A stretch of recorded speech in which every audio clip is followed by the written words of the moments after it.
మరొక వార్త చూసుకోవచ్చు. పోకిరి వేధింపులకు వైద్య విద్యార్థిని బలి. అంటే పెద్ద ఎత్తున కూడా అంటే రాష్ట్ర వ్యాప్తంగా చూసుకున్న, దేశవ్యాప్తంగా చూసుకున్న ఎంతో మంది ప్రేమ పేరుతో కావచ్చు ఎంతో మంది బలైపోతున్నటువంటి పరిస్థితులు మనం చూస్తూ ఉన్నాం.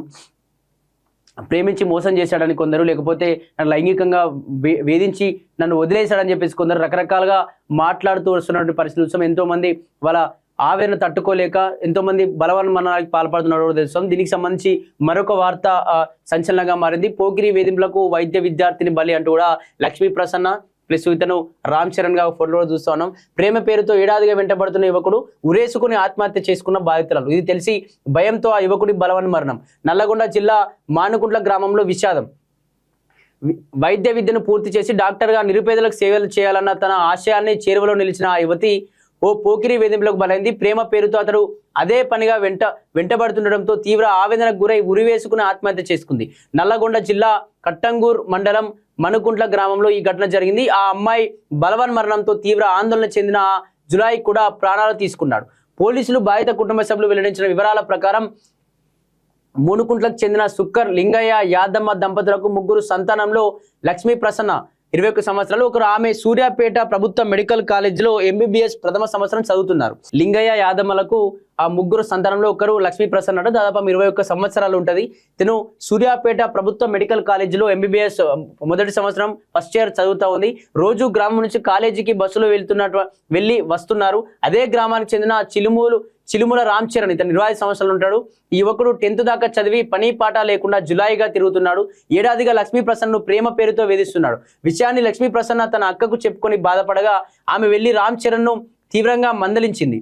అయితే అతడు తన తీరు మార్చుకోకపోగా లక్ష్మీ ప్రసన్న మరింత వేధింపులకు మొదలుపెట్టాడు. శుక్రవారం ఇంట్లో ఎవరూ లేని సమయంలో లక్ష్మీ ప్రసన్న ఉరివేసుకుని ఆత్మహత్య చేసుకుంది. ఇది తెలిసి రామ్ చరణ్ తనను లక్ష్మీ ప్రసన్న తరపు వారు గ్రామస్తులు ఏం చేస్తారోనని భయపడి శుక్రవారం రాత్రి గ్రామ శివార్లోని వ్యవసాయ బావి వద్ద చెట్టుకు ఉరివేసుకున్నాడు. అంతకుముందు అక్కడ ఉన్న తండ్రి సమాధిపై రక్తంతో చిన్నారి లక్ష్మీ ప్రసన్న నిక్ నేమ్ అని రాశాడు. కాగా ఘటనపై పోలీసులు కేసు నమోదు చేశారు. పోస్టుమార్టం అనంతరం మృతదేహాన్ని కుటుంబ సభ్యులకు కూడా అప్పగించినట్టు తెలుస్తోంది. ఎవరైతే లక్ష్మీ ప్రసన్న తిన సుక్క లింగయ్య యాదమ్మ దంపతులకు ఇక మూడవ సంతానం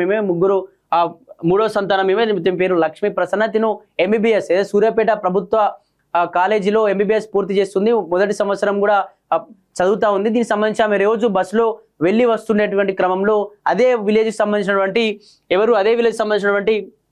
రామ్ చరణ్ అనే వ్యక్తి తను ఓన్లీ 10వ తరగతి మాత్రమే చదివి ఆ 10వ తరగతి అయిపోయిన తర్వాత ఎటువంటి పని పాట లేకుండా ఖాళీగా అవారాలేగా గ్రామంలో తిరుగుతున్న క్రమంలో ఈ అమ్మాయి కనిపించి తను ఎక్కువగా ఇబ్బంది పెట్టేవాడు. నన్ను లవ్ చేయి, నన్ను ప్రేమించాడు కూడా చాలాసార్లు వెంబడించాడు. ఆమె మందలించే ప్రయత్నం చేసింది. ఆమెతో కాకుండా తన అక్కను కూడా పంపించి నన్ను ఇక రామ్ చరణ్ అనే వ్యక్తి ఇబ్బంది పెడతా ఉన్నాడు అక్క అని చెప్పేసి పంపిస్తే తను కూడా అతను తిడితే సరే అని చెప్పి అప్పటి వరకు మళ్ళీ చెప్పి తనను మళ్ళీ అదే విధంగా ఇంకా ఎక్కువగా ఇబ్బంది పెట్టడం మొదలు పెట్టాడు. నువ్వు మీ అక్కకు చెప్పావంటూ కూడా తను ఇబ్బంది పెట్టేటువంటి ప్రయత్నం చేశాడు. ఇటువంటి క్రమంలో తను ఆవేదన అంటే ఎవరికి చెప్పాలో పరిస్థితి చేయక నేను చదువుకోవాలి, ఇప్పటికే నేను ఒక డాక్టర్ కావాలనుకుంటున్నా, ఇటువంటి సందర్భాల్లో నన్ను ఈ విధంగా ఇబ్బంది పెడతా ఉన్నాడు ఒక వ్యక్తి అని చెప్పేసి ఇంట్లో చెప్పుకోలేక మళ్ళీ వాళ్ళ అక్కకు ఎవరికి చెప్పుకోలేని పరిస్థితిలో తను ఇంట్లో ఎవరు లేని సమయంలో ఇంట్లో ఆ ఉరి వేసుకొని చనిపోయింది. చనిపోయిన వెంటనే ఆ విషయం తెలుసుకున్నటువంటి రామ్ చరణ్ అనేటువంటి వ్యక్తి ఆమె చనిపోయింది కాబట్టి చనిపోయిన తర్వాత వాళ్ళ గ్రామస్తులు కావచ్చు, లేకపోతే వాళ్ళ తల్లిదండ్రులు కావచ్చు, ఎవరు మళ్ళీ నాపైకి వస్తారో, నన్ను ఏం చేస్తారో, నాపై మళ్ళీ పోలీస్ కేసులు అవుతాయని చెప్పేసి ఆ భయంతో చనిపోయిందనే భయంతో ఇతను కూడా తన వ్యవసాయ పొలం దగ్గరికి బావి దగ్గరికి వెళ్ళి చెట్టుకు ఉరేసుకొని చనిపోయినట్టుగా తెలుస్తోంది.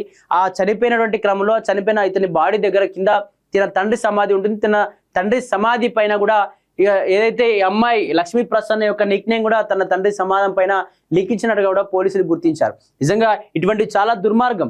ఎందుకంటే చదువుకుంటున్న వ్యక్తిని ఇలా వేధించి ఇబ్బంది పెట్టడం కూడా కరెక్ట్ కాదు. ఖచ్చితంగా తను చనిపోకుండా ఎవరికైనా చెప్పి ఈ విధంగా ఇబ్బంది పడుతుందని చెప్పి లేకపోతే పోలీస్ స్టేషన్లో కేసు ఫైల్ చేసినా బాగుండేది. కానీ తను చనిపోయింది. ఇక్కడ 2 ప్రాణాలు కూడా వాళ్ళ యొక్క జల్సాలకు అదిగా ఇద్దరు కూడా చనిపోయిన పరిస్థితి చూస్తాను. నిజంగా ఇటువంటి చాలా ఘోరమైన పరిస్థితులు ఇటువంటి రాకూడదని చెప్పేసి కూడా మేము కూడా చెప్తా ఉన్నాం. నిజంగా దీనికి సంబంధించి రాష్ట్ర వ్యాప్తంగా దేశవ్యాప్తంగా ఎన్నో అంటే కొందరు ఉద్యోగాలు రాలేవని, కొందరు లవర్ మోసం చేశాడని, కొందరు లేకపోతే నేను ప్రేమించిన వ్యక్తి వేరే పెళ్లి చేసుకున్నాడని చెప్పేసి కొందరు, లేకపోతే రకరకాలుగా తల్లిదండ్రులు ఇబ్బంది పెడుతున్నారని కొందరు, లేకపోతే నేను ఒక జాబ్ చేస్తా అంటే మా తల్లిదండ్రులు వేరే జాబ్ చేయమంటారని చెప్పుకోవద్దు. ఈ విధంగా ఉద్యోగాలు కొందరు రకరకాలుగా చనిపోతున్న పరిస్థితులు. నిజంగా చనిపోవడం అయితే కరెక్ట్గా, చనిపోవడమే ప్రతి దానికి సమాధానం కాదు. కాబట్టి ఒకసారి ఆత్మ పరిశీలన చేసుకోవాలి. ఎందుకు చనిపోవాలి నేను, ఇంకా ఎందుకు ఉండి పోరాడకూడదు, ఎందుకు ఉండి సాధించకూడదు అని చెప్పేసి ఈ విధంగా అనుకోవాలి తప్ప ఎవరు చనిపోవడం కరెక్ట్ కాదు. ఖచ్చితంగా ఇటువంటి చేయడం కరెక్ట్ గా అని చెప్పేసి కూడా చెప్తా ఉన్నాం.